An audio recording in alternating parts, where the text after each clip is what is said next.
So, I was scrolling through Reddit the other day, trying to find some interesting stories to share, when I came across a post that completely stopped me in my tracks. It was terrifying, and the more I read, the more I realize just how many people out there have had these intense near-death experiences. So I thought, yeah, I have to share some of them. Today's video is all about insane Reddit near-death encounters. Real stories from the Let's Not Meet subreddit, where people came face to face with danger. Stalkers with pure hatred in their eyes. A roommate who snapped and grabbed a knife. A carjacker with a loaded gun. Some of these are quick, heart-pounding scares. The latter ones feel like full-on psychological horror. This video is a little longer, so feel free to let it play in the background while you work or throw it on as you fall asleep. And hey, don't forget to like the video if you enjoy listening to stories like these. It really helps the channel grow. Let me know in the comments if you've ever had a close call or what kind of stories you'd want in the next one. Quick warning before we begin. These stories include graphic content, things like violence, stalking, and mental illness. So yeah, listener discretion is advised. Now let's get into it, starting with one of the shorter encounters that begins with a single chilling sentence. This is where you're going to die. This happened at the beginning of the year, when everything in my city was really quiet and lonely because everyone was on vacation. It was around 4 p.m., and I had gone to a mall that's near my house to get some waxing done, only to find the place closed because of what I said above. I exited the place, and I heard a strange laughter to my left that caught my attention. I turned to see a tall man, nothing particularly strange about him, except for the fact that he was completely alone, walking in the opposite direction of where I was going. The man noticed that I'd looked at him, so he changed directions to head in the same direction I was going. I started to get a little nervous, as the man was walking behind me and continued to emit the same weird laughter, always with the same tone, like the same laugh replayed again and again.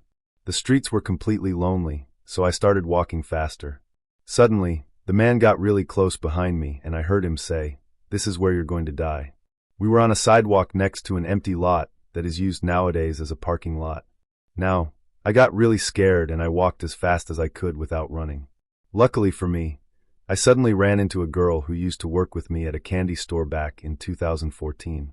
I said hi to her and immediately told her that this weird guy was following me and laughing all by himself, and I turned around to point at him.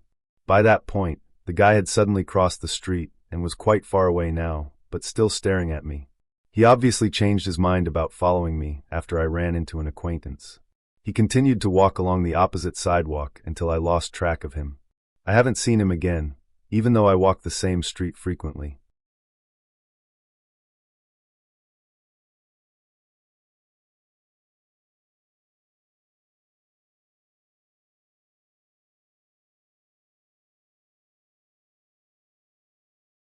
The night I almost died. When I was 16, I had just got my first car and had it for about 3 weeks. This guy walks up to me at a gas station and asks to use my phone. Naive and trying to be nice. I let him use it, but he walks away for a minute and then walks back with an older guy. I didn't know at the time, but he had taken my SIM card out of my phone. Then they get into the back seat of my car. A friend of mine was in the front, and he asks if I will give them a ride up the street. At this point, I was kind of nervous and just wanted them gone. So I thought this would get rid of them. It was literally like a minute drive to this bar. So I figured, okay, let me just do what they want and get them gone. They were kind of intimidating, especially to 16-year-old me. But as I started to drive, he said, "Take this right and go to this road," which happened to be the road I live on. So I thought, cool, I will drop them off and be right back home. Well, I get to the house he wanted to go, but then another guy, a thugged-out black guy, sorry if this sounds racist, I only say this to put this into perspective. I was a young, puny white kid, getting scared now, gets into my car, and they say, "Take us to Wendy's and bring us back." It was like 5 minutes away, so I figured I would get these fuckers their Wendy's, and that would be it. So I take them through the drive-thru, get food, and start to head back to my house. But he says, "No, take us up the street." At this point, I tell them, "Is this it? I need to be getting home." And he is like, "Yeah, just drop us off. It's like 5 minutes away." Still haven't got my phone back, by the way. Too scared to ask at this point. That's the least of my worries, really. So I drive and get to this dirt road. Really freaking out now. We come to an area surrounded by trees, kind of a circle, big enough to turn around. So I start to turn around because there is no house. And at that point, he reached up from the back seat and throws my car in park and grabs me. My friend jumped out, and tried to run. One of the other guys got out and hit him, but I guess he got away. It was dark and hard to see. Then he pulls out a gun and tells me to get out. I'm fucking scared. Like really scared. Thinking I'm about to die. He hits me in the mouth with a gun and tells me to give him everything. I had some money in my pocket and I handed it to him. They all get into the car and drive off. I'm miles away from anywhere and start walking. No phone, freaking out. I called out my friend's name and hear nothing. I walked a few miles to a gas station and cops are there. I guess my friend made it there and called. And I called my dad and told him what happened. It was the scariest moment of my life, and I should be dead. My face was all busted up, and we went to the police station. Tell them everything. They think we were buying drugs from these guys and are trying to get me to tell them who it was. Then they pull out a book of pictures. After like 30 minutes, I see the one who hit me. I knew it was him instantly and told them. A couple weeks later, I heard that he had stolen another car, got pulled over, ended up stealing a cop car, then was chased down. He gets out and tries to cut across a train track with a train coming and falls, and it severs his legs. Justice was served, but it doesn't end there. Years later, I saw him at a bar in crutches hobbling around, and I was so satisfied. Then a couple of years later, he got hit by a car one night and was killed. I know this is hard to believe, and whether anyone believes me or not, I don't care. It is very true and I should be dead, but I'm not and he is. So, to the guy who almost killed me, I know we will not meet.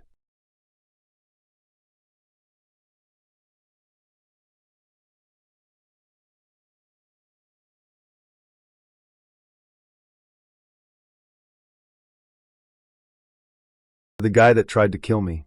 I'm a 19 female French student, so please excuse my English. This event happened last week. I was heading to my apartment after seeing a friend. I took the tramway at 11:30 p.m. because I didn't feel comfortable walking at night. As soon as I sat, a man who was already sitting nearby came and sat in front of me. I had a very strange feeling about it, so I told my boyfriend via chat. Then I stood up to get out of the tram, but the man quickly got out after me.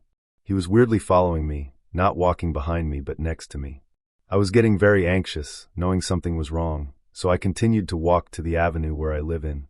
I crossed the road, and he didn't, so I thought it was okay. But a few seconds after he crossed the road too, and was walking behind me. Then he passed me and was walking in front of me, so I thought I was just getting paranoid, and that he was just walking his way too. But near my building he stopped and waited until I met him. He asked me if I had a boyfriend and all. I answered, yes, sorry, good evening, as politely as I could.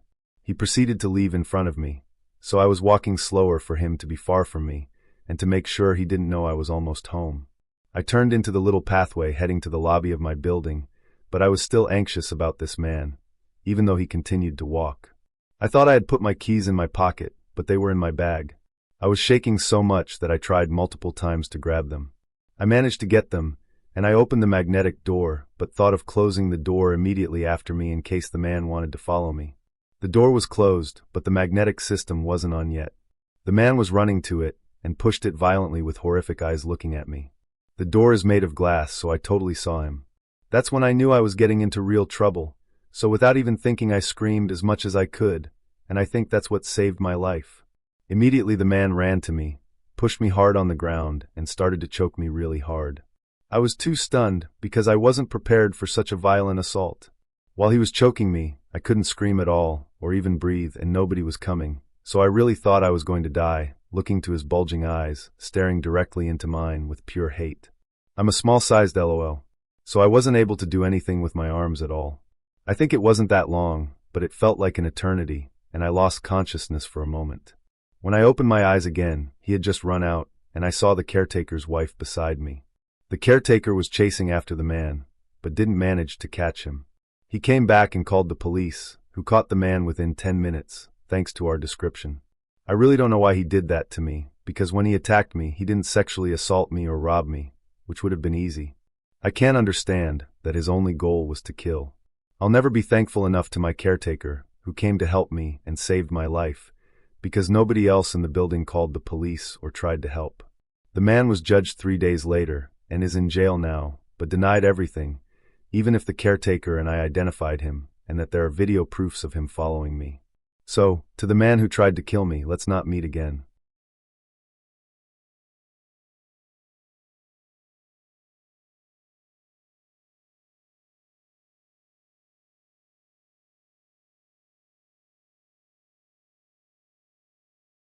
I was almost cooked alive. When I was 10, my parents and I went to visit my grandmother for spring break. My cousin also came to visit, and we decided we wanted to go to the YMCA for the day. My grandmother dropped us off and said she would come and pick us up in 4 hours. On that day, the YMCA was empty. There were a couple of adults in the exercise room, but that's it. We went to the basketball court, and after 2 hours of playing tag and shooting baskets, we were bored. I've never been the biggest fan of swimming, but this YMCA had a pretty cool pool, so we changed into our bathing suits and headed in there. The pool was empty except for the lifeguard. We played a bunch of games and swam laps, but after about an hour there wasn't much left to do, and there was no one except us to hang out with to keep things interesting. So we decided to play a game of seeing how long we could hold our breath underwater. We stood in the shallow end near the clock on the wall, so we could time ourselves. Instead of fully submerging, we just stuck our heads face down in the water. We did this a couple of times, and I was winning. On our last round, I felt a tap on my shoulder. I figured it was my cousin giving up and telling me that I won. But instead, it was the lifeguard who told me to knock it off, or she was going to have to ask us to leave the pool. Since we were tired of being in the pool, we figured we would get out, get dressed, and go back to the basketball court until my grandmother picked us up. We only had an hour left anyways, and the water was freezing. As we got out, the lifeguard stopped us and asked if we wanted to go into the sauna to warm up and dry off. The sign said 18 years or older, so of course we were super excited that she allowed us to do that. She walked us to the sauna and unlocked the door. The door was glass, and the interior was made entirely out of wood. Inside, above the door, there was a clock, probably to help make sure you were not in there for an unsafe amount of time. The lifeguard stand was adjacent to the sauna, but if you looked out the door you could clearly see it. She followed us in and went over to the thermometer encased in plastic and unlocked it so she could crank up the heat. I figured that she must have to turn it on each time, so I didn't think anything of it. Both my cousin and I were very short girls, and so we couldn't see the temperature that was printed on the thermometer knob, but I know she was turning up the heat. Then she left and shut the door behind her. I thought I saw her lock the door too. But I thought to myself, why would she lock the door when we might want to get out? I checked the clock and decided we should get out in 10 or 15 minutes. It was already plenty warm in the sauna, but now the room was blazing. It felt nice because I was so cold from the pool. After about 15 minutes, it was starting to get a little bit too hot, and my cousin agreed that we should leave so we can get dressed. I went to turn the knob on the door, but it wasn't budging. I thought maybe it was jammed, so I shook it, but it still wasn't opening, and then I let my cousin try. She couldn't get it open either. We figured the lifeguard would be back in a couple of minutes, so we sat back down and waited. The room was getting hotter now too, and I really wanted to leave. I got up and started banging on the door and shaking, twisting the knob, trying to get the lifeguard's attention. My cousin got up and joined me.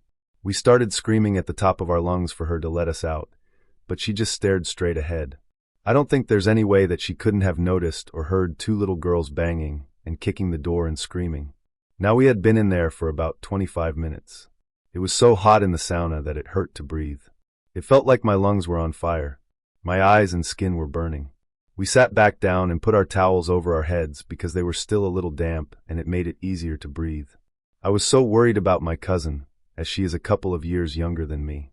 I looked at the clock and saw that we had been there for 35 minutes. I got up and walked to the door again and saw the lifeguard still just staring straight ahead.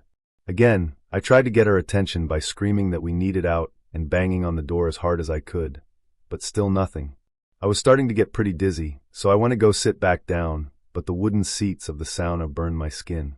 My towel was completely dry, so I put it underneath me to sit on. My hair was also dry, but I wrapped it across my face to cover my nose, and I squinted my eyes so that they didn't burn as bad, but I could still watch if anyone walked past the door. It helped a little bit. My cousin was lying face down with a towel over her head, not moving or saying anything, so I nudged her to make sure that she was still okay. She was, but I could tell that we really needed to get out of there soon, because she seemed a bit disoriented. It had been 45 minutes now, and I was extremely nauseous. There was no way that the lifeguard would forget that we were in there, and I thought she would have to come back soon, but there was this little voice in my head telling me that maybe she purposely locked us in there. Finally, a man walked past the door towards the pool, but for some reason I just couldn't get up. My whole body was on fire, and I felt so dizzy. Luckily, this man wasn't going to the pool. He wanted to be let into the sauna, and came back with a lifeguard. I saw them walking this way and immediately jumped up to grab my cousin. I knew now that for sure she had locked us in there because she pulled out her keys to unlock the door and let the man in. I didn't want to take any chances of us being trapped in there any longer, so as the man was trying to walk in, I was trying to shove our way out. As we were going out, the lifeguard started trying to shut the door and push us back with it. The man was clearly confused about what was going on and said, I think they want out. The lifeguard let out a sigh and opened the door fully, and we ran away as fast as we could into the changing room. We only had about 10 minutes before a grandmother was supposed to pick us up. We were both so shaken by what just happened that we didn't say anything to each other as we got dressed or on the car ride home. When we got back to the house, my parents were making us dinner, and I told them the story of what just happened. They thought that I must have been exaggerating, and they didn't believe me. I truly think that that woman was going to let us cook alive in there. The only bit of doubt that I have is what would have happened if we actually died. She obviously would have gotten the blame. What was her endgame? I'm 21 now, but I think about this interaction all the time, and when I'm in small spaces or I get too warm, I still have panic attacks. No one believes this story, and I get it. It's pretty absurd. I'm not sure if I'm allowed to ask for opinions, but do you think that this could have been some crazy misunderstanding, or do you think that she really just left us in there to die, and why? So, to the lifeguard at that YMCA, please let's not meet again. So, some people are questioning the lock on the sauna. I have no idea what the OSHA regulations were at the time, but this was over a decade ago. There was 100% a lock on the door. Yeah, that does not seem safe, but let me explain the layout a little bit. I had gone to that YMCA quite a few times when I visited my grandma and cousin before, and it was always full of children after school waiting for parents to be done with work. This town is fairly small and known for rowdy people, and the children are even worse. When you walk out of the changing room, you walk down a small hall, maybe 15-ish feet, and near the end of it is the sauna. You can clearly see the door from the lifeguard stand, but imagine being one person trying to keep track of plus or minus 50 kids in a pool and watching to make sure no one sneaks into the sauna. It is definitely safer to have the lifeguard go unlock it for each person. Edit. I meant to mention that right now I currently am living in that town, and I plan to see my cousin tomorrow. If at some point I can make it over to the YMCA, I will go investigate the sauna door. If anyone has questions for my cousin, I'll have her answer them too. Update. Was finally able to talk to my cousin. She confirms everything I said in my story. We can laugh about it now, but she agrees at the time it was very scary, and she thought we were going to die. She also confirms that there was a lock on the door. I have not been able to go to the YMCA due to a huge loss in our family on Thursday night. However, I did contact them, and they said the sauna now does not have one on the door.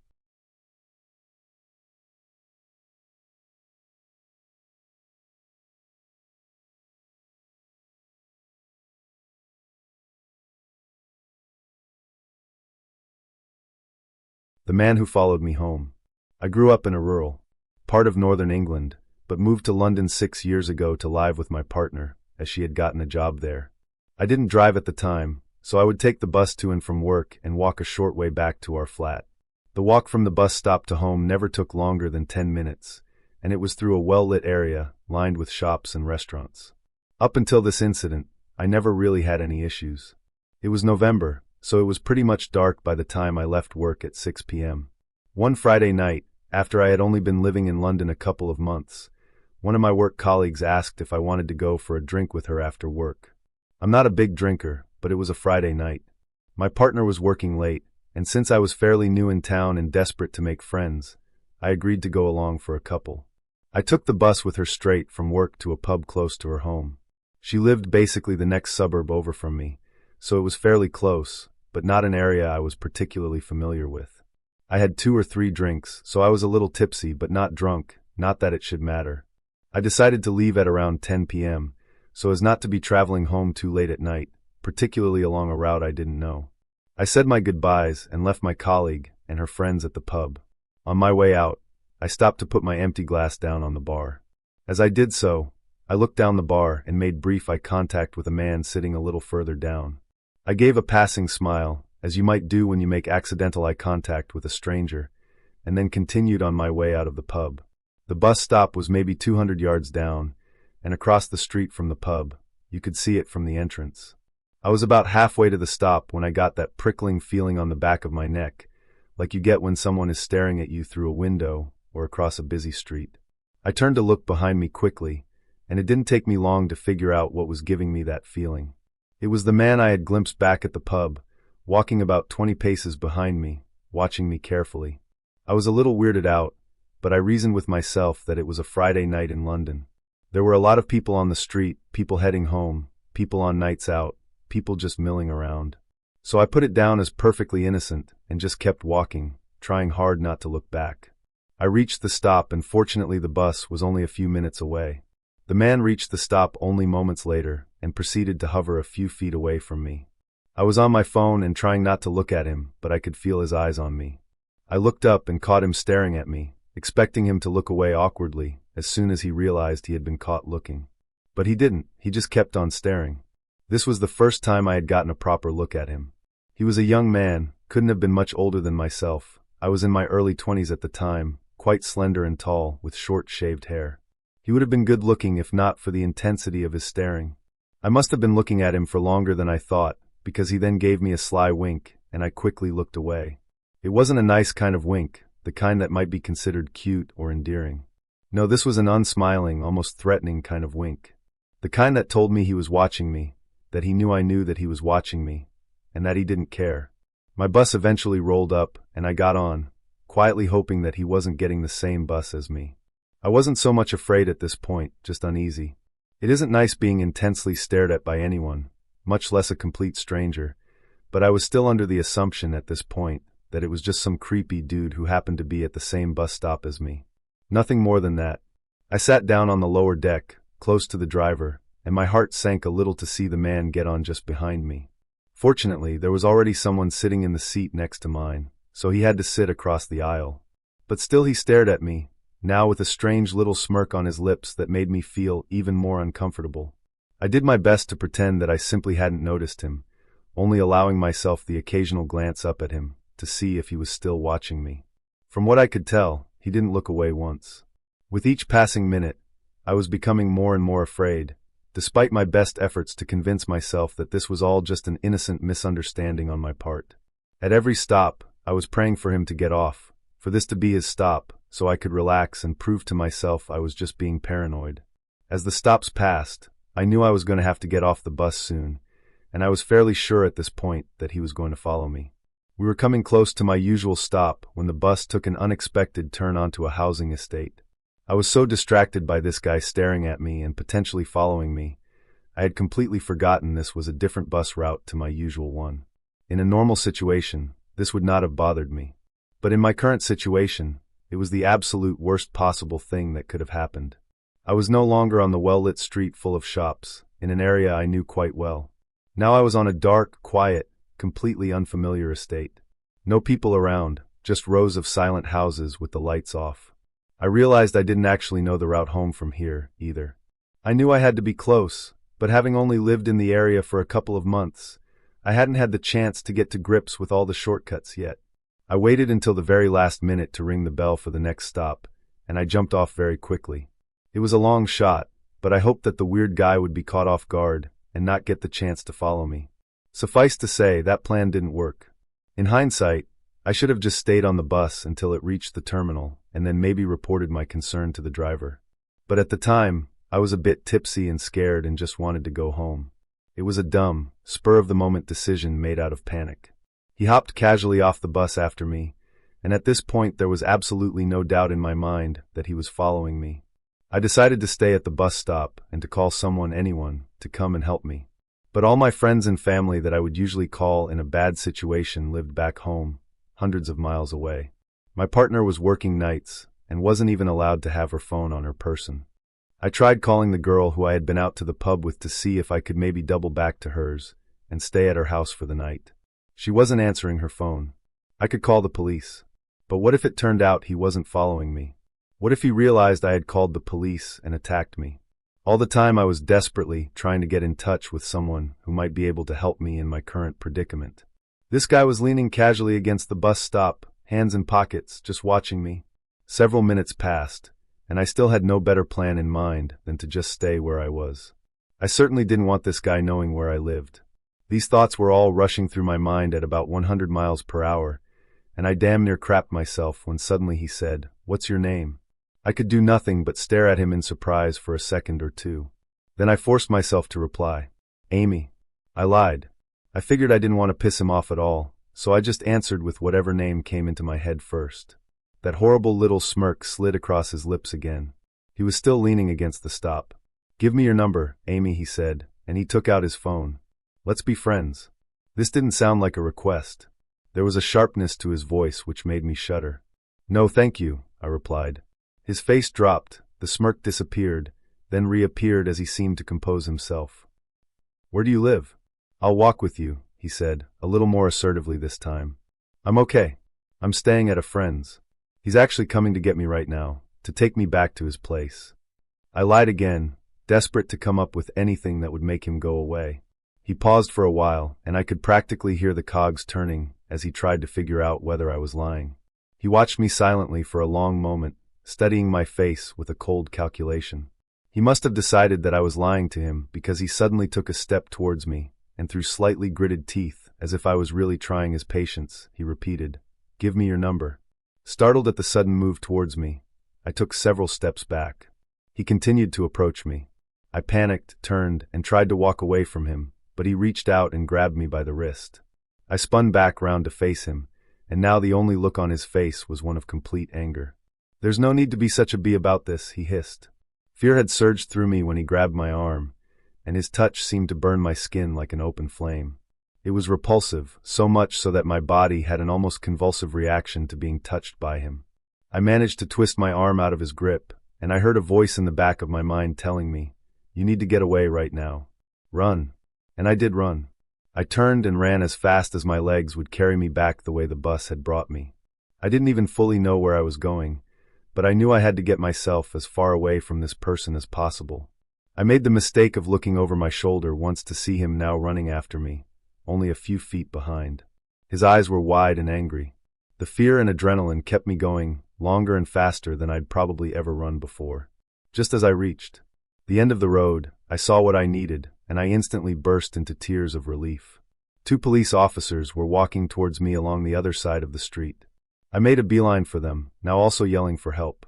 By the time I reached them, I was a sobbing, breathless mess. I could hardly speak to tell them what had happened. I managed to splutter a few choice words and turned to point towards my pursuer.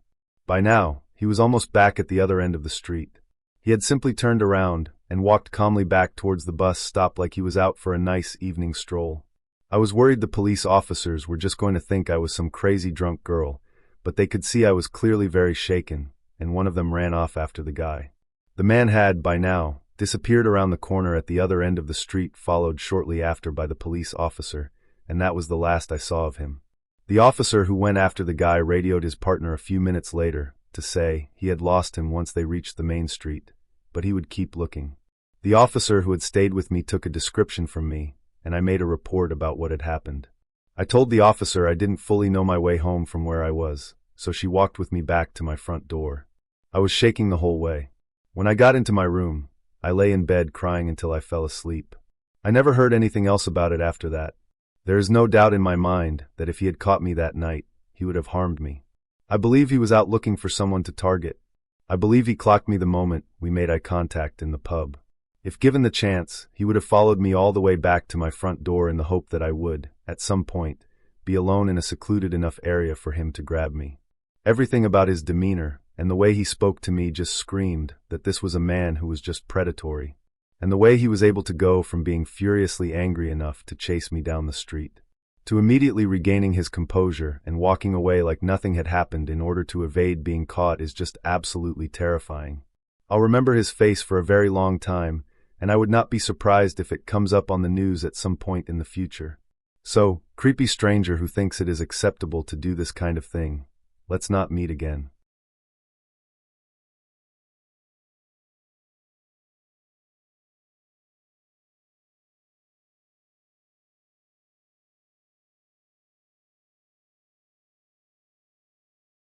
I dodged being murdered by my psychotic roommate just by a hair. I am a 36-year-old female in Sweden. I have worked in mental health care for the last 18 years, mainly with people with psychotic illnesses like schizophrenia. I was working at a group home for 9 years and was very close with my coworkers there, especially 2 females. The last few years I worked there, another female started working there, let's call her M, and the 4 of us grew very close. She was very timid, shy, and friendly, and we got along well. She was, however, often on long-term sick leave because of her own mental health issues, so we didn't meet much at work, but she always showed up at our after-work dinners. So we continued to stay in touch, even when she wasn't well enough to work full-time. She told us that she had a history of schizophrenia herself, just like the patients we were treating, but that she was medicated and hadn't had any psychotic episodes for years. Since I have an education in psychiatry and a long experience with schizophrenia, I have no judgment towards people suffering from the illness. And it didn't bother me being friends with someone who had a diagnosis like that. And even after what I will tell you, I still feel the same way. In the summer of 2023, I had moved on to work at a new place, also within mental health, but this time forensic psychiatry, like a halfway house for mentally ill murderers, etc. The 4 of us stayed in touch, and still met every now and then for dinner parties. M told us that she had been evicted from her apartment because of an incident where she had accidentally entered her neighbor's apartment in the middle of the night. She told us that in the huge apartment complex, the doors all look exactly the same, and that she simply walked in the wrong door by accident, and that the neighbors had created a scene out of pure drama and reported her to the police. I somehow felt that while that sounded out of proportion to evict someone just for that, perhaps the landlord took that kind of action because he judged her based on her medical history, and I felt bad for her. I questioned her if something else had happened, and she claimed that it didn't, and that this was the full story. In Sweden, it's very difficult to get a contract for an apartment when you have been evicted. You pretty much get blacklisted. Em asked me if she could move in with me. Since she was literally on the street, literally homeless, I said, of course you can. I've always gotten myself into uncomfortable situations by saying yes instead of thinking about myself, and I had no idea how severe this situation would get when I said yes to M. I live in a pretty small apartment. It's 1 bedroom that pretty much only fits a bed and a desk, a living room that fits a couch and a TV, no room for an extra bed, a small kitchen, and a small bathroom. I have 2 cats. We decided that Em was going to live in the living room, and I offered to throw my couch out so she could have a bed there, but she said that she was fine with sleeping on the couch, since it's comfortable enough. I insisted on giving her a bed, but she declined. There's a door between the living room and bedroom, but between the living room and the hallway there's just an open arch, so she wouldn't have total privacy. I hung up a thick velvet curtain covering the arch, so it at least gave her the sense of a door and more privacy than nothing.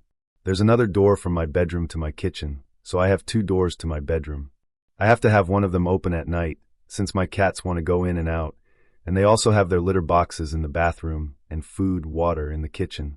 I naturally kept the kitchen door open, and not the living room door, since that's where Em lived, and we wanted to keep our privacy somehow.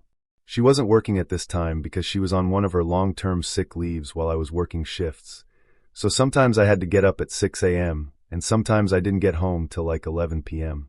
I have really severe insomnia and need to combine zolpidem, Ambient, with Lergigen, Promethazine, and even with this I still wake up easily.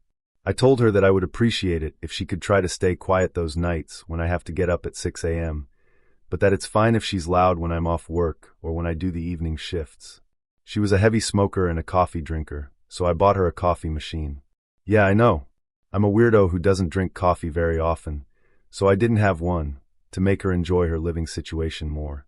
The coffee machine and the sink are placed right outside my bedroom door, and the kitchen is very small.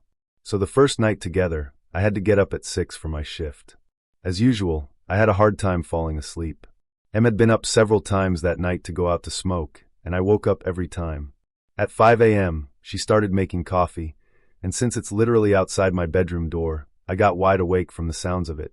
I asked her in the nicest way possible why she was up this early, asking if she had any plans today. I mean, she's on sick leave, why not sleep at 5 a.m. if you can?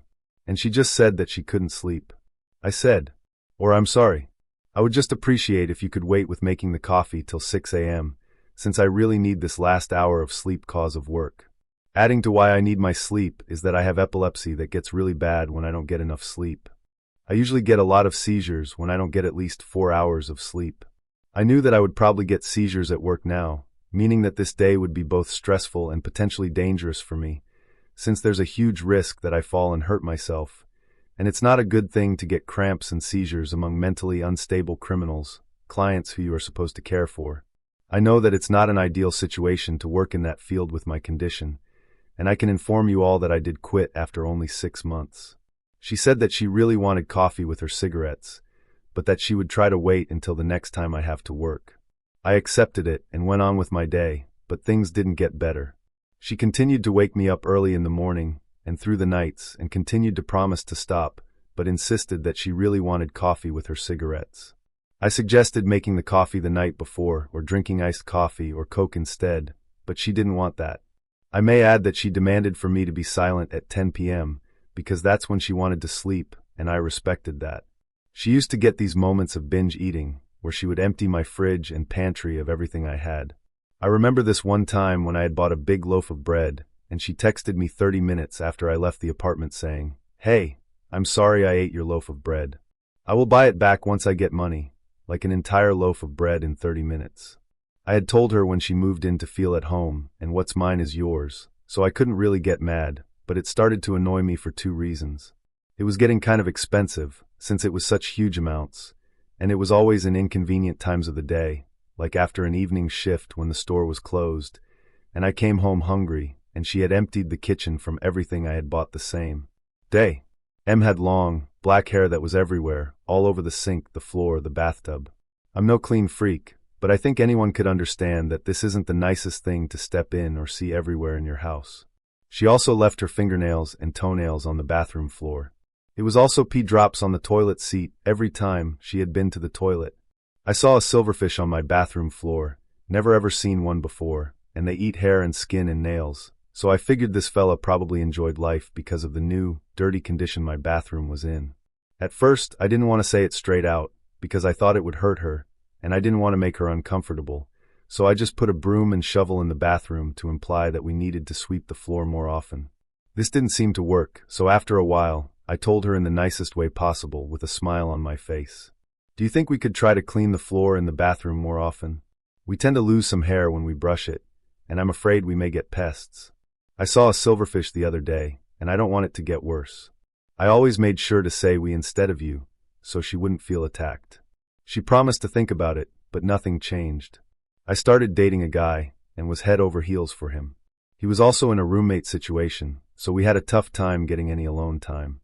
I asked them if there's any chance that we could get one night to ourselves every now and then in the apartment, and that she, of course, would get the apartment to herself as well. She didn't like the idea and claimed that she had nowhere to go, no friends or family. Now, I wasn't asking her to leave for 24 hours, just a few hours, so we could just get some quality time together. She could just go to the library, or take a walk or whatever. I was at work for 8 to 10 hours 5 days a week, so she got a lot herself. One of our old coworkers realized that this was really tearing at my mood, to never get any time for myself, and I started feeling really suffocated. She offered that Em could stay the night at her place. After all, they were friends too. Em said she didn't want to bother her, but we told her that she didn't. They're friends, she's more than welcome, and I really just want one night to myself and my guy. I didn't understand why she made such a big deal over leaving me and the apartment for just one night. She eventually accepted and spent the night there, and I spent the night away the next week, so she could get more alone time too. When I came home the next morning from my night away, I saw that my cat's water bowl was completely dried out. There was no spill on the floor, and it looked like it had been wiped out with a towel or paper. I had filled it to the brim just the night before. I asked her how this was possible, and she said that the cats must have tipped it out, but there was nothing on the floor, like I said. My cats are overly social and usually cuddle up with strangers after just a few minutes. I noticed that the cats withdrew from her more and more over time, and the last couple of weeks they never left my bedroom except when they ate or used the litter box. It seemed like they were scared of her, which I couldn't figure out since she was so timid. I had this old saucepan from the 60s that meant a lot to me. You probably wonder how a saucepan can mean a lot to someone, but it was my grandmother's, and it's the only thing I have that belongs to her. My mother used to cook for me with it when I was little, so it has a great nostalgic value to me.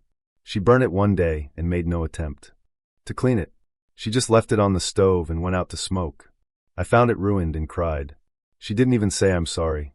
She also broke dishes several times and didn't bother to replace them or apologize. This added to my frustration with her naturally. It had probably been gone 2 months now, and she kept waking me up at night, kept binge eating my food, never cleaned, never left the house, scared my cats, and ruined my things. I realized she stole my prescribed sleeping pills, lots of them as well, and I only get one per night, not more or less. And as you already know, I really need them. I had 20 of them on the nightstand when I left for work, and when I came home, they were gone. She denied, which is pretty hilarious since no one else could have been there. My frustration was getting heavy. The summer heat was strong, and I felt locked up in my tiny bedroom with my 2 cats, never getting any time to myself, never any alone time with the guy I was dating, except for once every 14th day. My apartment was messy, and she was stealing from me, etc. Out of nowhere, my old elementary school classmate texted me on Facebook asking me how I know him. He had seen that I had posted on Facebook that we were roommates now. I told him that we were old co-workers and that she needed a place to stay because she got evicted. He said, "I know. Do you know why she was evicted?" "Yeah. She accidentally went into her neighbor's apartment." He said, "That's not the full story. She broke in and snuck up to their sleeping baby with a knife in her hand, but luckily the father woke up and wrestled her down and managed to save the baby." I felt sick to my stomach. Could this be true? It would certainly explain why she was evicted, but it just sounded so horrible, and she is such a timid, nice girl. I had so many questions. But my friend had the full police report. Apparently the couple that M had broken into was his ex-girlfriend and her family.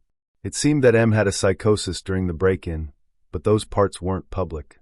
It was, however, clear to me that she had been lying to me about what had happened and about how long she had been mentally stable.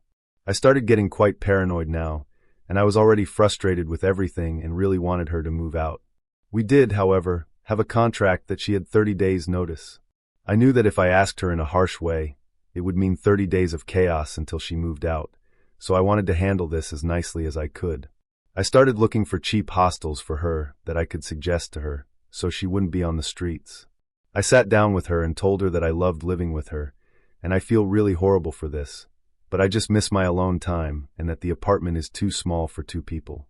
I said it wasn't personal, and that I wouldn't want to live with anyone right now, and that I wished it would have worked out, and that I am really sorry and hope we will remain friends. She looked crushed and said that it wasn't possible. I showed her the hostel I found and said that I understood that it wasn't the ultimate situation, but I really needed her to move out because I felt suffocated, and also the summer heat was making it tough to always have the door to the floor, bedroom closed, and that it was tough for me to not get my sleep, etc. She said, okay, she was going to try to move out, but not until 30 days had passed. And I said, of course. The first night after our talk, she got up and made her coffee at 2:30 a.m. I nearly had a mental breakdown. I was going to get up at 6 and couldn't go back to sleep. I asked her in the morning for probably the 10th time to not make coffee till I get up, but she didn't even answer me. She just sat in the sofa and stared out the window. I said, "Em?"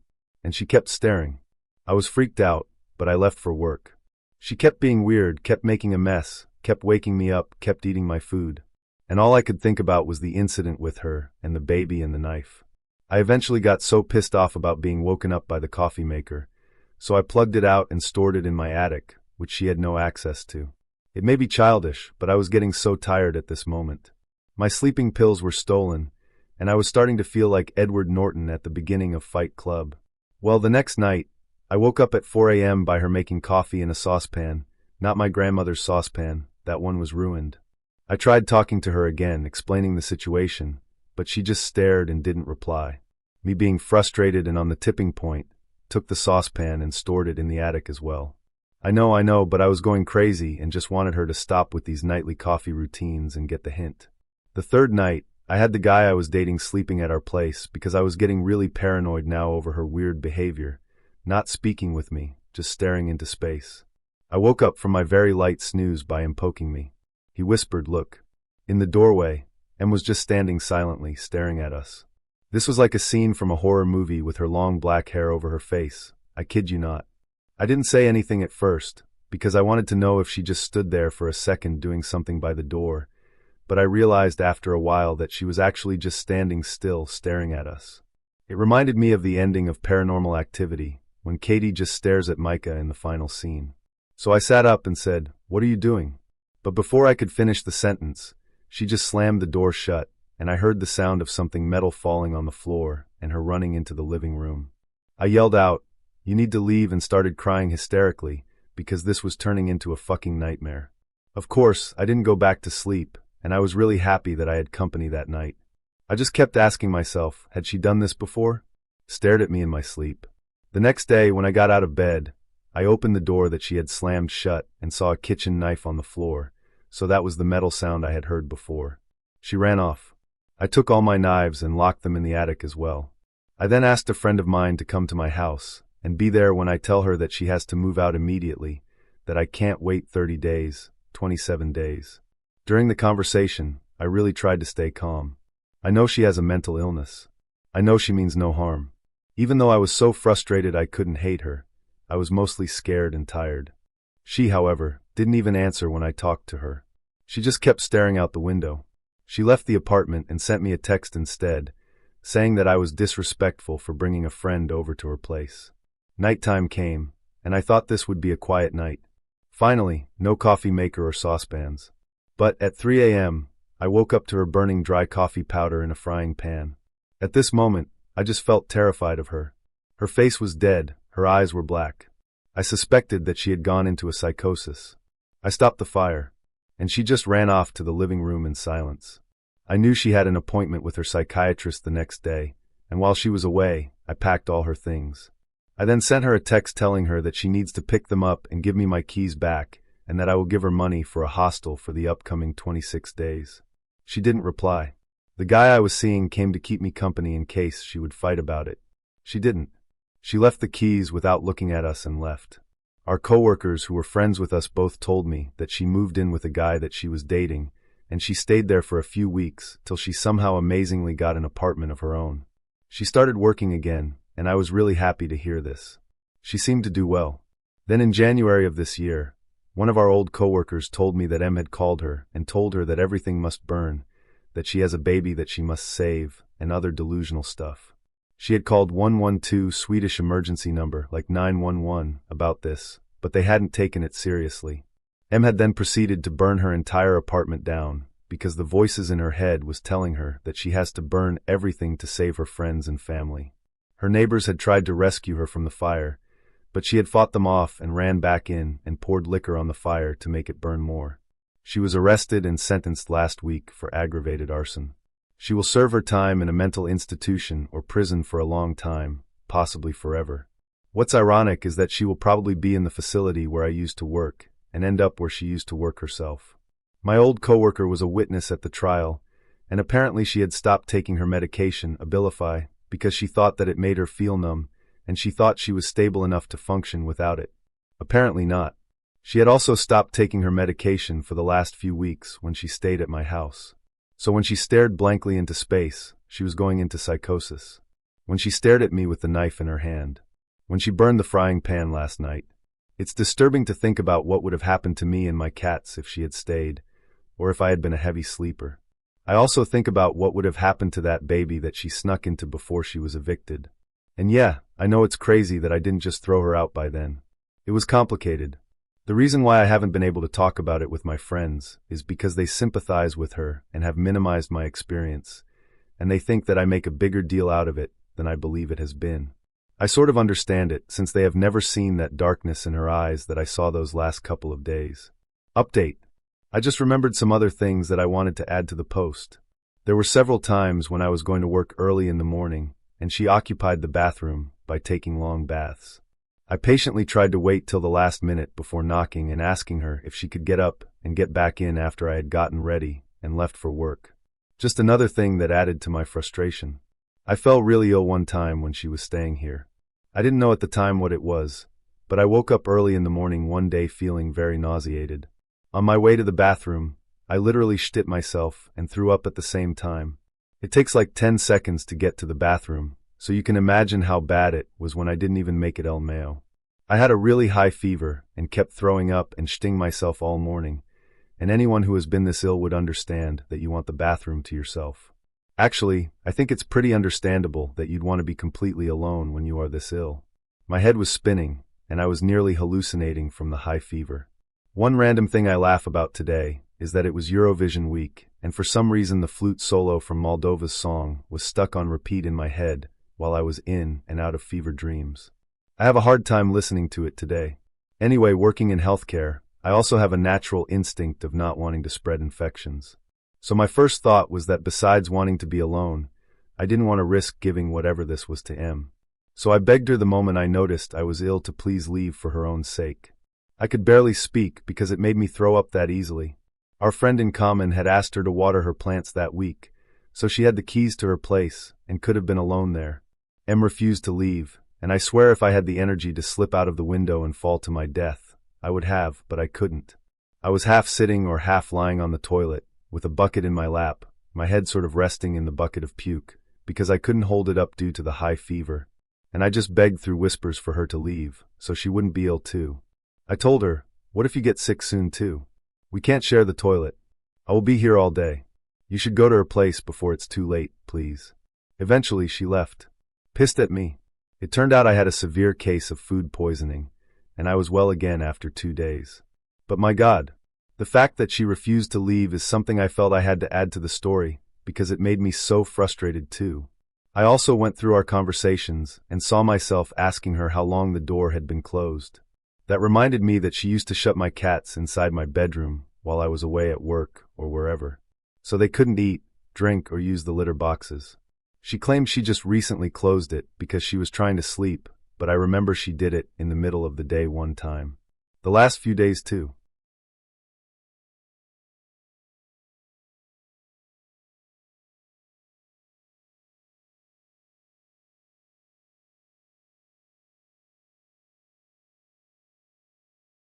Psycho, former friend from high school, planned to kill me because she was insane about a boy.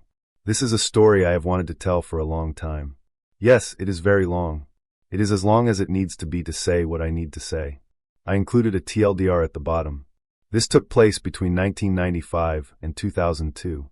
Everyone has had a bad friend or two. I had an epically bad friend. If it hadn't happened to me, I would never have known that this strange mental disorder was real, or that people could behave this way outside of Lifetime Channel movies. I grew up in northern Indiana. I went to a large high school in the mid-90s, and my senior year, I met another student named Hannah who had recently transferred from the main local Catholic high school in the area. That was unusual to transition so late from private to public school. Hannah said she had been expelled because of a fight with another student over some drama about a boy. She said the other girl had made allegations against her and accused her of attacking her. Whatever had happened, the police had been contacted and she had a restraining order placed on her by the other girl. It had forced her expulsion, and that was how I came to meet her. Hannah said none of it was true. She said she never tried to hurt her. Later, I went to college in Indiana. She went to college in Florida. One day, a friend of mine from the dorms ran into a guy she had known from Catholic school back in my hometown. Once he left, she told me about this incident that had happened to him, where these two girls were fighting over him about which one was his girlfriend. Neither one of them was dating him, and yet both of these girls thought that they were in a secret relationship with him. The whole thing had been very strange. Then she said one of them was a girl named Hannah. The next summer, I was back in my hometown, and Hannah was also. I hung out with her casually. I told her what I had heard about her. She said she would tell me what really happened. She had a crush on this boy, but she had seen him talk to another student named Julie, and she became jealous. She said she was convinced that this boy, Mike, wanted to be her boyfriend. She was sure Julie must have said something bad about her. Hannah said Julie was popular and pretty and a cheerleader, and she hated everything about her. So she decided she would try to see if she could push her to commit suicide. Hannah said it hadn't worked, but that she had a nervous breakdown. I asked her what she had done. We went back to Hannah's house. Up in her bedroom, she pulled something out from the back of her closet. It was a set of books. One was a book on how to use dirty tricks to get revenge on people, and one was a book with a cartoon character on the front pulling their hair out, and it said in big letters, gaslighting. I know it's a common phrase now, but back in 1995 I had never heard of it. I asked Hannah what the book was about, and she said it was about how to drive someone crazy. She said it was simple. You just make them believe things aren't really true, or that things they think are real never happened. She told me what she really did to Julie a couple of years back in high school. She had pretended to be friends with her, she got her phone number, and then she had started making these anonymous phone calls to her. This would have been way before cell phones were common. She had a friend from her church who had a crush on her, and she would trade sexual favors with him in exchange for him pretending to be Mike on the phone. He would get a for every time he did this for Hannah. Fake Mike would tell Julie not to talk in school so that they could keep things private. Hannah would put notes in her locker and sign Mike's name to them. Fake Mike would make plans to meet Julie at the mall or the movies and then never show up. It sounds very stupid, but they would have been 14 or 15-year-old girls when this happened. Hannah said she had done something really embarrassing, but that it had worked. She had a mixtape, and she would whisper nasty little phrases like "you want to die" or "you should kill yourself" between songs, and had played it in her bedroom when Julie was over. Obviously, she commented on it, and Hannah sat there with a straight face and said she didn't hear anything and had no idea what she was talking about. She had set it up with her brother earlier and had asked him to help her play a prank on her friend. He came into her bedroom and said he couldn't hear anything and turned around and told Julie that she must be crazy and hearing things. Julie's parents decided to confront this boy and his family about his behavior towards their daughter. He had no idea what was going on. Because her parents had confronted this boy about something he was never doing, Julie had been publicly humiliated at her high school, and everyone was talking about how she was crazy. Hannah loved every bit of it, until Julie's parents got their phone bill and decided to give it a good look. Mike had not been calling their house, but somebody had been. They had numerous anonymous phone calls. They checked it out and found out they were all coming from Hannah's home phone number.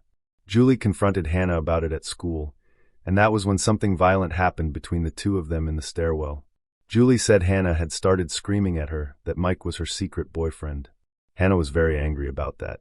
She said Julie made that part up to try to get back at her and embarrass her for what she had done. She said Julie was exaggerating about what happened in the stairwell, and it had been an accident. She said she never tried to push her over the railing. She had merely bumped into her. Hannah wasn't embarrassed about it. She was proud of it. The only thing that upset her was that she had been caught, but she said that most of the people at her Catholic school still thought that Julie was crazy, so she considered it something of a victory. Hannah didn't have anything to say in her defense, just that when she liked a boy, she would do anything to be with them.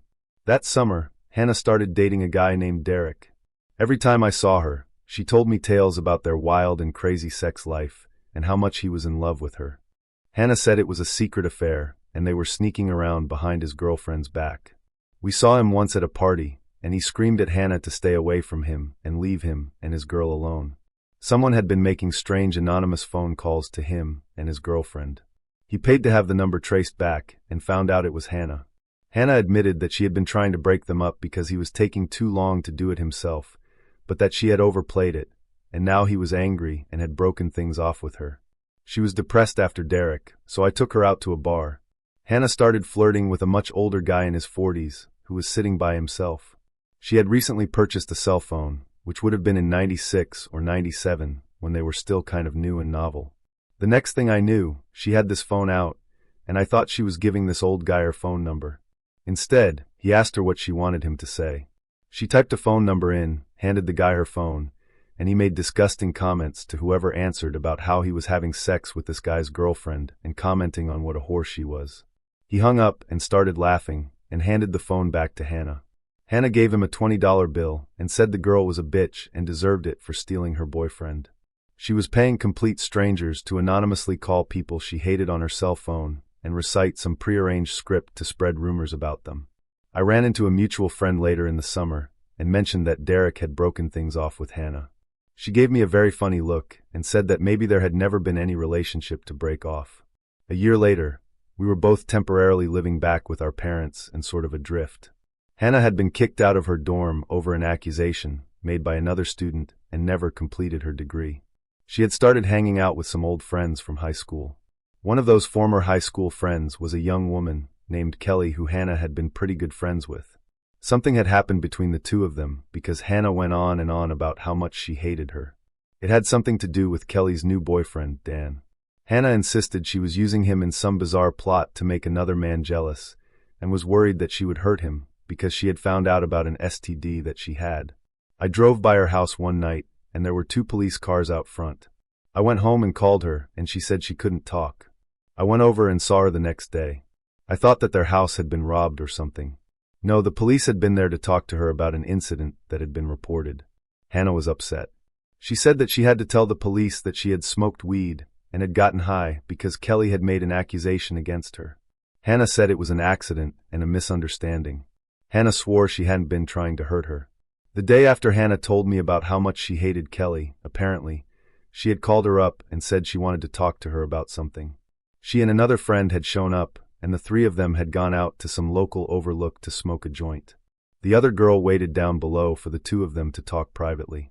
Hannah had asked Kelly to look at something, and when she turned her back, Kelly said Hannah grabbed her and tried to push her off the ledge.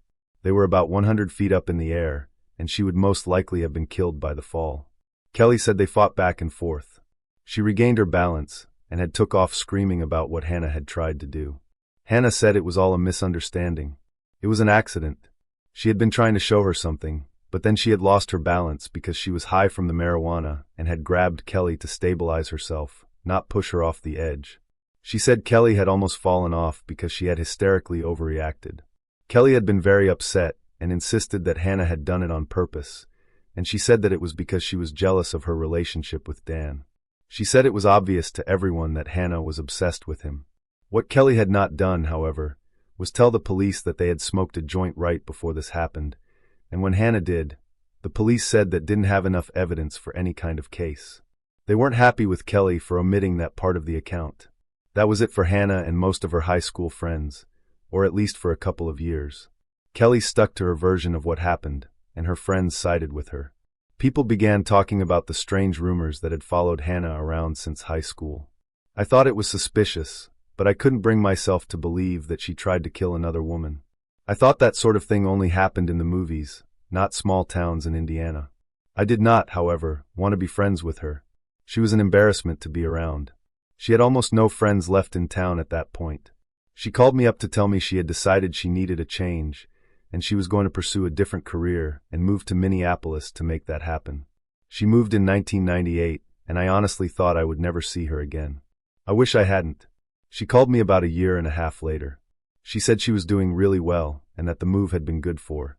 She said she had made friends and she had met a boy and was completely in love. She said this was the guy she was going to marry. His name was Dan, and she told me that he was the guy that had gotten her interested in punk rock and heroin. I kind of paused when she said that. I wasn't any kind of angel in my 20s, but I never even dabbled in hard stuff like that, and it didn't sound very good. Hannah insisted it wasn't a habit. She said it was amazing and easy to control, as long as you were careful. This was a complete change in lifestyle and scene. Before this, she had been something of a hippie chic, but that was all gone now. At that point, her life revolved around hair, punk rock, heroin, and Dan. She wanted to come back for a visit. We went to the mall, and she stopped at a kiosk and said she wanted to buy a cell phone. She lived 8 hours away in a completely different state with a completely different area code. We got into a small argument about it. Back in 2000, cell phones were purchased and billed from your local area code, and you paid through the nose if you were roaming. Hannah said to just drop it, because she had done her research and it would be fine. She bought the phone and listed her boyfriend Dan as the main user on the registration. She left, and I noticed she had left her curling iron behind, and I thought I would surprise her by calling her new cell phone. She had set it up at my house, and I got the number from the caller ID. No one picked up. Instead, it went to an answering machine for Dan. The same Dan that had been dating Kelly years earlier, and the same Dan that Hannah had been accused of being obsessed with. There was no doubt about who it was. I hung up, and I wondered why she had lied to me about who her boyfriend really was. A couple of minutes later, Hannah called me back on her original cell phone. She played it off as a coincidence that I had just called that other number. She said she had run into hometown Dan and his friends, and he had lost his phone, so Hannah had done him a favor and given him the one she had just purchased. I said how strange it was that she would buy a phone for her boyfriend, Dan, only to run into someone else with the same name and give it away instead. Dan's real name is very common. Probably one of the most common names for men of my generation, and Hannah joked about how many different people she knew with that same exact name. A couple of months later she called. She wanted to visit again in the summer. No matter what she said about being in control of the heroin use, it was very obvious that it had become a full-fledged habit. Things had taken a turn in her life. Her boyfriend Dan had moved to Chicago. Hannah said that he was still in love with her and they were still together, but that something had happened with his ex-girlfriend and they were taking a break and only seeing one another privately. Hannah said he was trying to protect her. According to Hannah, his ex-girlfriend had refused to accept their breakup and had been stalking Dan for months. It was one of the reasons he had moved. She had taken an overdose of heroin and had tried to commit suicide when she found out that Hannah and Dan were together. That was the reason that they had decided that they had to keep their relationship a secret. That was why Hannah was really in town. He was going to be coming later to join her, and they had set up a get-together. I wanted to meet him, but Hannah said he wouldn't act like her boyfriend when other people were around. I started to question her. She got angry and said she wouldn't let me meet him because I wouldn't understand their relationship. We got into a fight. I ordered her out of my house and made it clear that I wanted nothing to do with her. Her mother called me about a year later. She said that Hannah was living with them in Atlanta because something very bad had happened in Minneapolis. Hannah didn't have any friends left. Her mother straight up begged me to please forgive, so she could have someone to talk to. She said Hannah had spent 3 months in rehab and was off heroin, but emotionally not doing well. She said she had to make a trip back to Minneapolis to take care of some things and pick up some of her stuff. Her mother was worried that being back there and around her old friends would trigger her to want to use again. She said it was very important that Hannah not relapse. If she did, the consequences would be severe. She wanted me to go with her. I said I would. Hannah wouldn't tell me what happened. She just said that someone had almost died and it had been an accident, but it had still been her fault. She drove into town to pick me up for our trip up to Minneapolis, but said we had to stop somewhere first. We went to the old bar downtown that we used to hang out in when she had lived in town. She said she had to meet someone. A young woman walked in, and Hannah walked over to her and hugged her and started crying.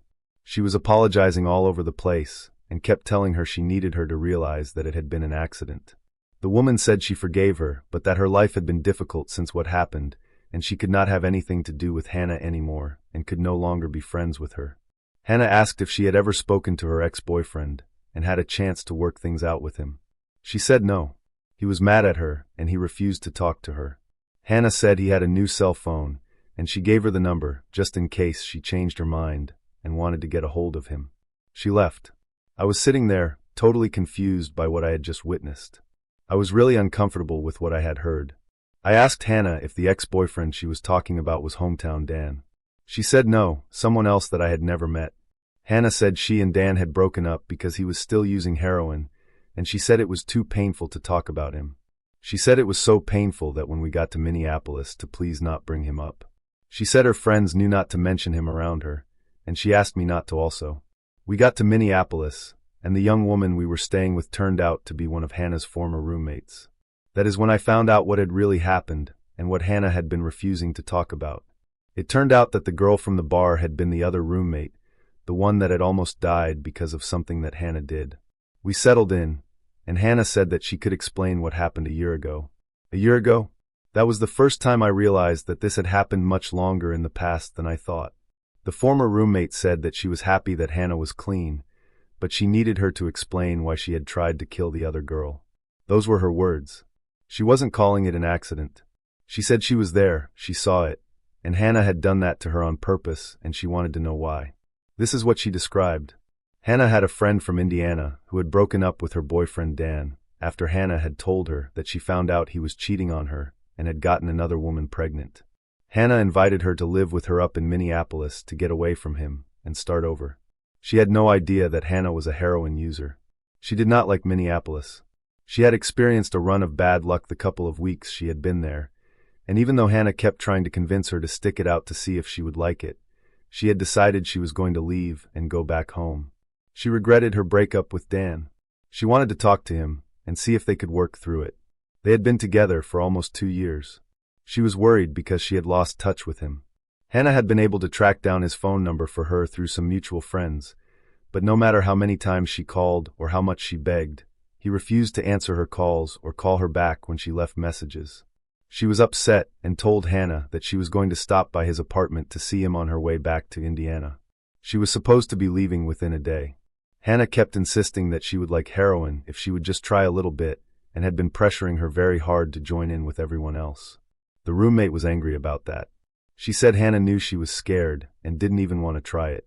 Hannah had promised her that she would be safe and promised her that it would be a small dose. Hannah said she knew what she was doing. She gave in.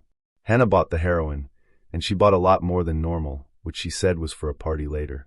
She prepared the needles and said she had just used a small amount. Instead, she had used all that she had bought, which turned out to be way more than was necessary to kill all of them. Hannah had given the girl the injection, and she slumped over immediately and stopped breathing. Hannah had then moved on to the other roommate and told her everything was fine in the other room and that she was enjoying herself. She tried to convince her to take her dose, but she wanted to check on the other girl first. Hannah walked over and had an imaginary conversation with the young woman, who was completely unconscious, and tried to convince the other roommate that she was fine. She went to check on her herself and immediately saw she wasn't even breathing, panicked, and started screaming at Hannah about why. She was lying. She ran for the phone. Hannah ran after her. She dialed 911. Hannah grabbed the phone and hung it up. They called back and she said it had been a mistake and they were fine. Hannah wouldn't let her near the phone and kept trying to tell her that she was being hysterical and that everything was okay. Hannah tried to pin her down and force the needle on her, and she fought back and ran out of the apartment and down the hall to her neighbors. They called 911. When the paramedics got there, the girl was clinically dead. They worked on her and got a heartbeat and transferred her to a local hospital in a comatose state. She lived, but for a while it wasn't clear if she would pull through. Hannah told the police she didn't know why she had done it. After talking with a lawyer, she said it was because of heroin psychosis and that she had been temporarily insane at the time. She agreed to a long-term rehab stay and a year of drug testing and probation. After that, the charges against her were dropped. That had been the reason that it was so important Hannah did not relapse. She would have been looking at prison time. Hannah said it had been a strange temporary hallucination that had caused her behavior and that she had never meant to hurt her, and the whole thing had been an accident and a misunderstanding. The same excuse she always used.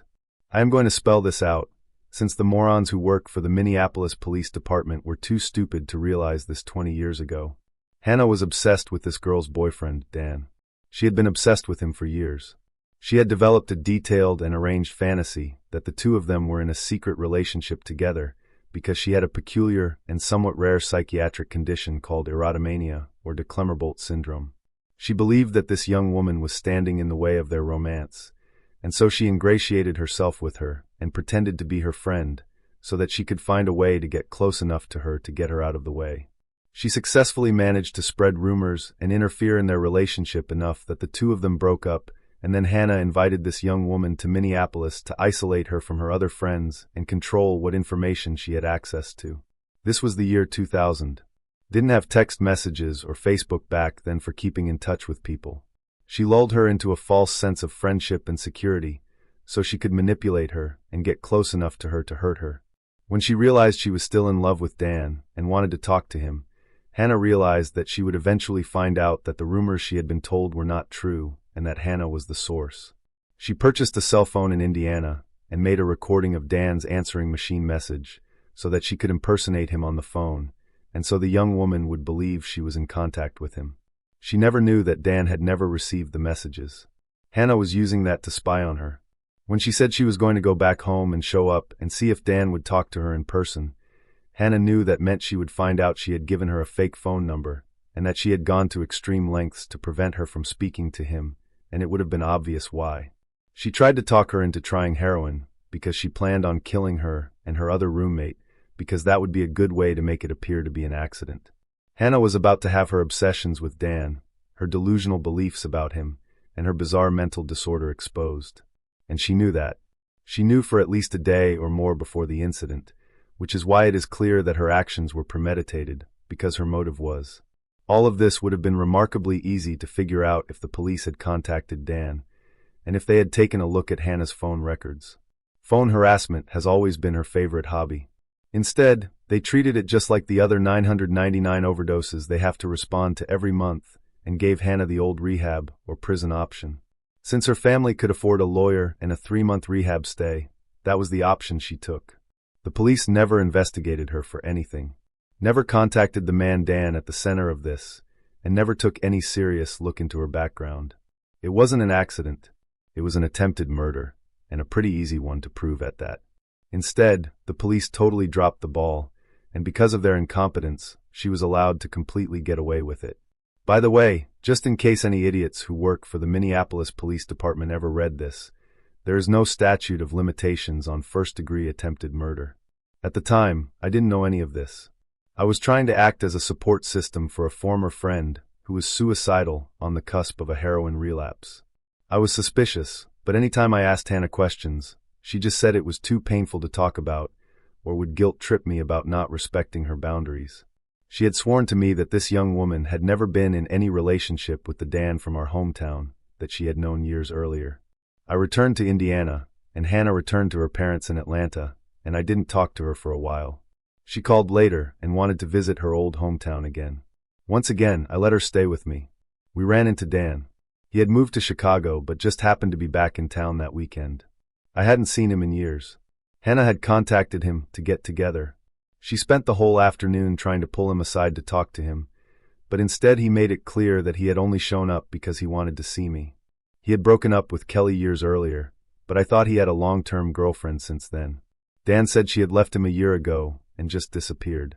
He had called her repeatedly, but she had completely cut him off. He was nice to me, he was handsome, he was a lot of fun to be around, and he asked me out. We made plans to meet up the next day. I saw him at a bar, and he turned around and walked out the door and wouldn't even look at me. I was upset and confused. Hannah was super sympathetic. She apologized for not telling me what he was like, and said he had this weird thing with lying to girls and playing with their emotions by pretending to like them. It wasn't like I had never been lied to by a boy before, but this felt strange. A week later, my student loan came through, and I decided to go back to college and finish my degree. I moved a couple of hours away. The first person who called me was Hannah. Once again, she wanted to come visit me. She insisted that she had gone out and gotten me a surprise, and she needed to give it to me in person. She said she had something really important to talk to me about, and she said that it would sound weird, but she asked me to promise her that I wouldn't tell anyone she was coming to see me. I humored her. She showed up at my apartment, and when she walked in, the first thing she asked me was if I had told anyone she would be there. At first, I said no. She said that she had something for me, and reached into her purse. She paused and said that she just wanted to make sure that no one knew she was there. I was frustrated, and I kind of offhand said that no one besides my mom and best friend, Hannah, got furious. She was angry that I had told anyone she would be there, and refused to show me what she had brought as a surprise for me. She went and locked it in her glove compartment, because she said she didn't want me to snoop in her stuff and find it. She kept saying she wanted to talk about something, but the time wasn't right. She decided to go home a day early. Then one day, a couple of weeks later, out of the blue, she just showed up on my doorstep one evening. I was on the phone with my best friend, who, by the way, went to the same Catholic high school as Hannah, and while not close friends with her, knew who she was. I was talking to her when I saw Hannah walk up to my front door. It was an 8-hour drive from Atlanta to Indiana. I got up and opened the door, and I still had the phone up to my ear. When I opened it, Hannah had her head down, and she had one hand inside her purse. I said her name, and she looked up at me and pulled something purple from her purse. She saw I was on the phone and swiveled around, and put whatever she had been holding in her hand back in her bag. She was acting very strange, and she was shaking, and I was worried. I asked her to come inside. At that point I was convinced that she was back on heroin, and that had been the secret she had been trying to talk to me about for months. She said that she was upset about a boy and needed to talk to me. She said she had something that she wanted to show me, and she reached into her purse and pulled out a handgun. It was a purple and black revolver, and I realized from the color that it was what she had pulled from her purse when I had first answered the door. She said that she had been checking to make sure the safety was on, and I was lucky that she hadn't accidentally shot me because I had startled her. She said the gun was because she was back on heroin and scared of the part of town she had to go to in order to buy it. I didn't know it back then, but revolvers don't have safeties. She told me about a musician in Atlanta that she had met, and she was frustrated because he had a girlfriend and she hadn't been able to find a way to get him to pay attention to her. She wanted me to tell her what I had done to Dan, so she could use it on this guy. She told me he was still talking about me months later, and she wanted to know why he was still interested, even though we hadn't talked since the previous summer. From my point of view, he wasn't. He had ghosted me months earlier. Hannah kept insisting that I must have done something to him. It was like she was implying that I had hypnotized him or something ludicrous, and she wanted me to tell her. I clearly explained that I hadn't done anything, and he had ignored me, and then never returned my phone calls after I tried calling him. She cried and drank for a couple of hours, and then turned around and drove 8 hours back to Atlanta in the middle of the night. Just for the record, Hannah was the one who gave me Dan's phone number. After this, something very strange seemed to get set into motion.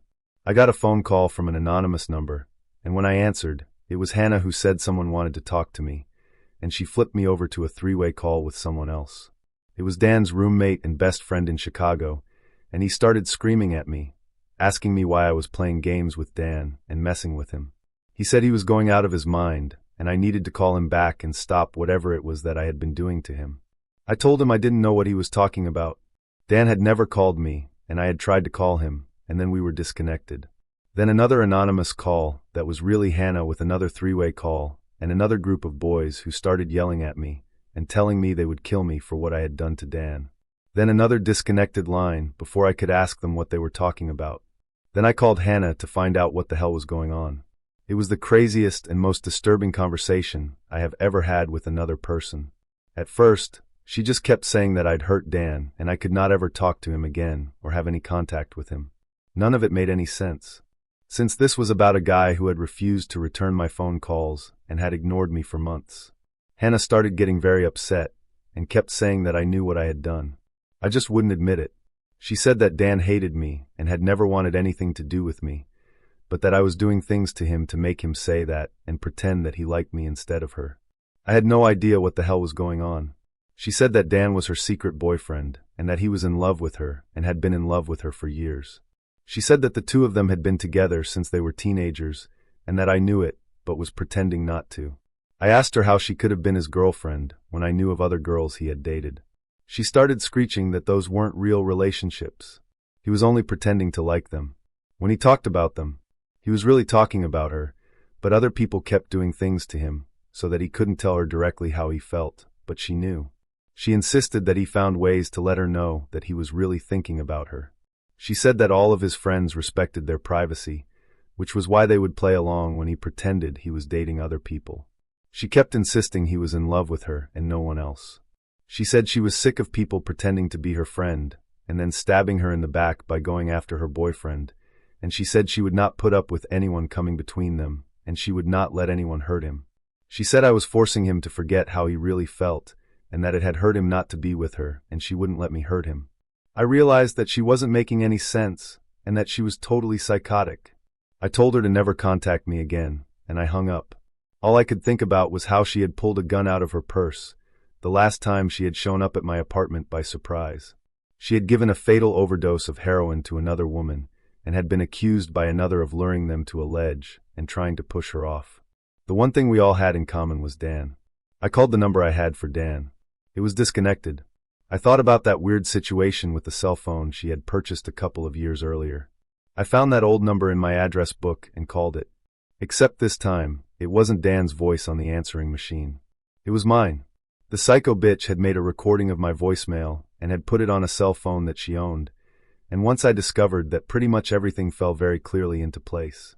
That was what had happened to that girl in Minneapolis, and that was why Dan had spent the last several months thinking he was contacting me. There was no relationship with Dan. It was all in Hannah's head, and she was frantically trying to keep other women away from him to protect her fantasy from imploding. Hannah is psychotic. It is a mental disorder called erotomania, and it is the fixed delusional belief that another person is secretly in love with you. Not everyone who has it will be violent, but some people are. In some cases, other people are used in strange psychotic dramas and vicious smear campaigns that are aimed at trying to rearrange reality so that it conforms with the delusions inside their heads. The people who are perceived as standing in their way can be the victims of extreme violence.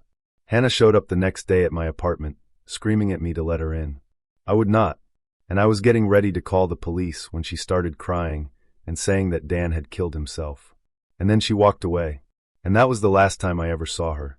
I spoke to my parents, who told me that I had received several phone calls to their house from people letting me know the same thing. I changed my phone number to keep her from contacting me.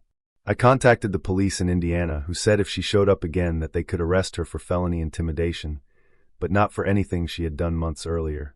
I contacted the police in Minneapolis, but I knew very little information, only Hannah's name, not where or when it had happened. I asked repeatedly to please be allowed to speak to someone, but the woman on the phone said they weren't interested in talking to me. I moved so she wouldn't know where I lived. I cut myself off from anyone from my hometown who I thought might know her, so nothing could ever get back to her about where I lived.